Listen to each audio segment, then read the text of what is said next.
గోధూళి ఎర్రన ఎందువలన గోధూళి ఎర్రన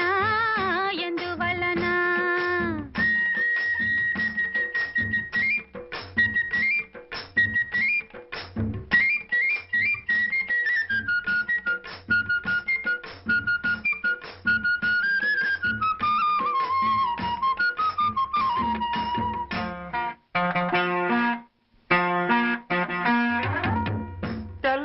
కదుపుల్లో కర్రావులుండవా ఎందుకుండవు కర్రావు కడుపున ఎర్రావు పుట్టదా